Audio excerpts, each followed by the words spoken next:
The story begins during the Sui Dynasty, where legendary bounty hunter Daoma arrives at the residence of Governor Lord Chang. Recognizing Daoma's reputation, Lord Chang offers him an extraordinary deal. Become the martial arts instructor for the governor's elite troops and earn enough money to live comfortably for the rest of his life. But Daoma doesn't even hesitate. He politely declines. He's done serving powerful men. Instead, he'd rather spend his days hunting dangerous fugitives and collecting bounties than commanding an army that answers to corrupt officials. After leaving the governor, Daoma and his young nephew, Shaoqi, stop at a modest roadside inn. They're searching for a notorious outlaw known as Egghead, a member of the feared Thunder Gang.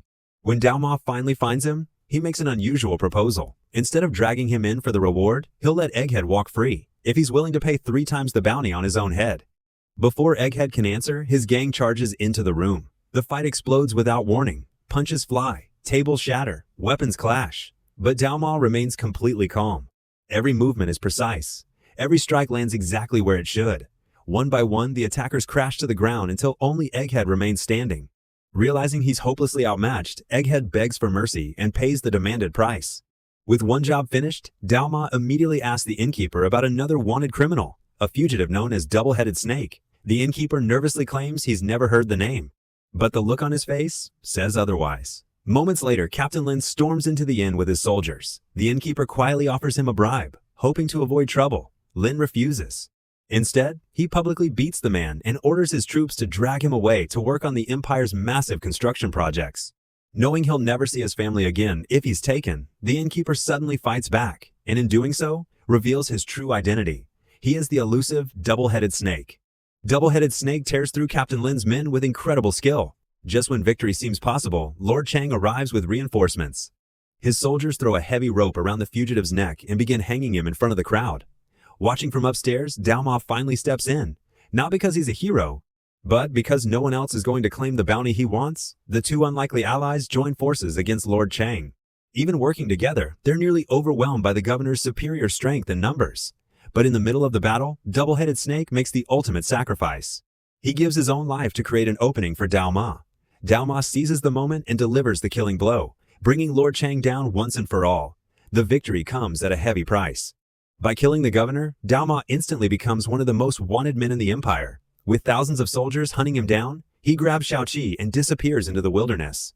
His only goal now: stay alive long enough to outrun the entire kingdom. With the governor dead and soldiers hunting him across the empire, Daoma and Shaoqi seek refuge in the remote Wuxia village. The village is unlike any other. Its warriors fear no government official, and under the leadership of the fierce Ayuya, they easily drive away the troops chasing Daoma. For the first time in days, he has a chance to rest. But peace never lasts long. The village chief, Lao Mo, reminds Daoma that the village once helped him when he had nowhere else to go. Now it's time to return the favor. He asks Daoma to escort a revolutionary scholar named Jishilong beyond the emperor's checkpoints before he's captured. Jishilong's ideas about equality have made him the empire's most wanted man. In fact, the bounty on his head is now even higher than Daoma's. Despite the enormous risk, Daoma accepts the mission. As preparations begin, Ayuya announces that she's joining the journey. Daoma immediately refuses. The road ahead is too dangerous. But Lao Mo insists. Ayuya has always dreamed of seeing the great city of Chang'an, and this may be her only chance. Reluctantly, Daoma agrees. What he doesn't know is that Lao Mo has another reason for sending her away. He recently canceled her arranged marriage to the ambitious warlord He Yishuan, who still considers Ayuya his rightful bride. Keeping her close to the village would only put her in greater danger. The group sets out on horseback, but word of Daoma's location spreads quickly. Before long, bounty hunters and government soldiers descend on them from every direction. A massive battle erupts in the open wilderness. Daoma cuts through wave after wave of attackers while protecting Shaoqi and the rest of the group. The fight is barely over when another stranger appears. The newcomer is a bounty hunter named Shu. Traveling with him is a captured fugitive called Yan Jinyang, who remains chained inside his carriage after spending weeks trying to catch her. Since everyone is heading in the same direction, Shu allows Daoma's party to ride with him. At first, he appears friendly, but appearances can be deceiving. While crossing a strange stretch of desert soaked in natural oil, the carriage suddenly grinds to a halt. As everyone climbs down to investigate, Shu reveals his true intentions. The shortcut was a trap all along.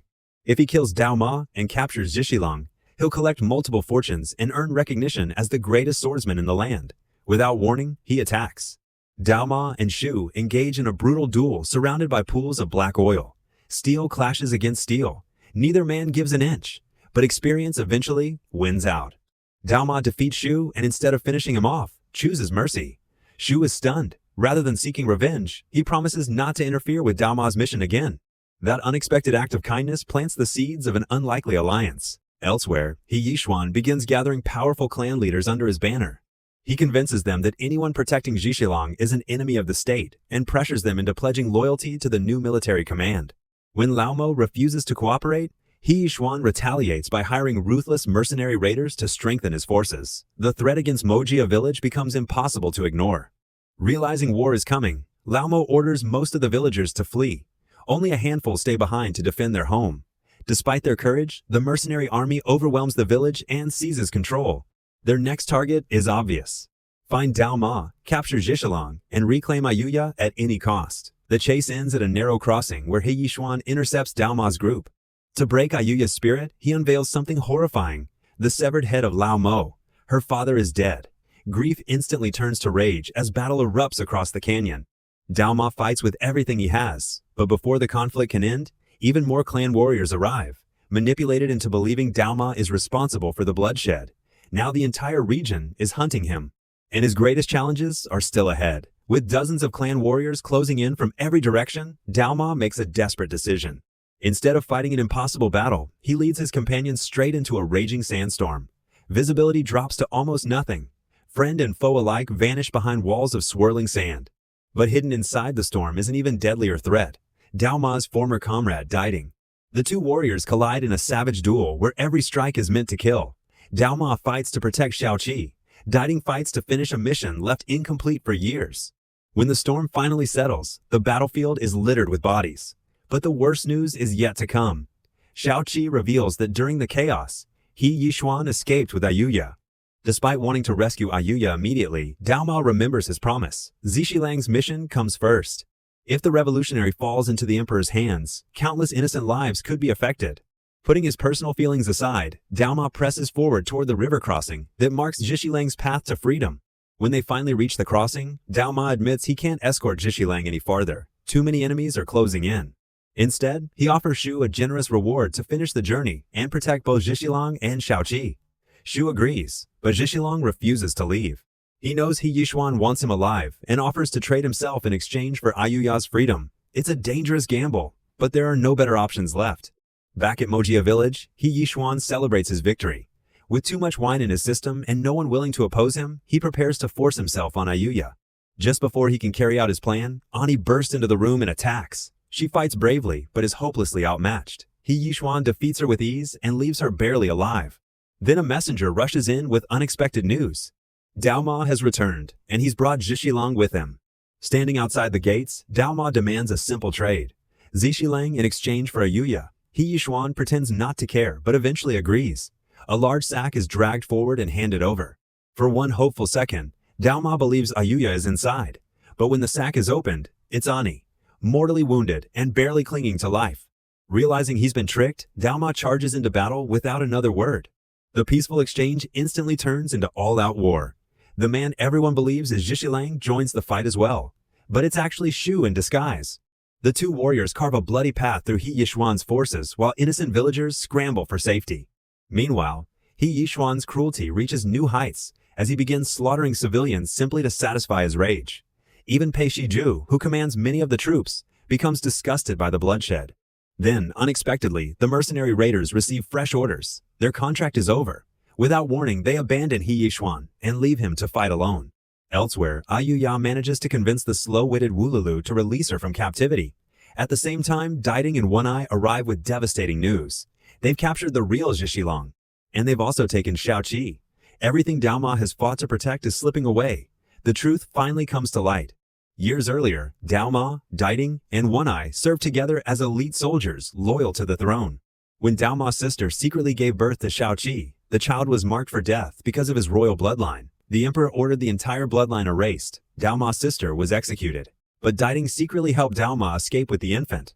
When the emperor discovered the betrayal, nearly the entire squad was massacred. Only Diding and One Eye survived. Now they've returned to finish the mission they failed years ago: capture Xiaoqi, no matter the cost. Knowing there's no peaceful solution left, Daoma faces Diding one last time. The battle is long, brutal, and deeply personal. Neither man truly wants to kill the other, but both are willing to die for what they believe is right. Finally, Daoma makes the ultimate sacrifice. He drives forward, allowing a sword to pierce his own body just to create an opening. In the same motion, he fatally impales Diding. The two old comrades collapse together, ending a conflict that has haunted them for years. While Daoma struggles to survive his injuries, Ayuya finds He Yixuan. This time, there are no interruptions, no armies, no negotiations, only vengeance. Drawing on every ounce of strength she has left, she finally defeats the warlord who destroyed her family and her home. His reign of terror ends where it began, in Wuxia village. Against impossible odds, Daoma survives.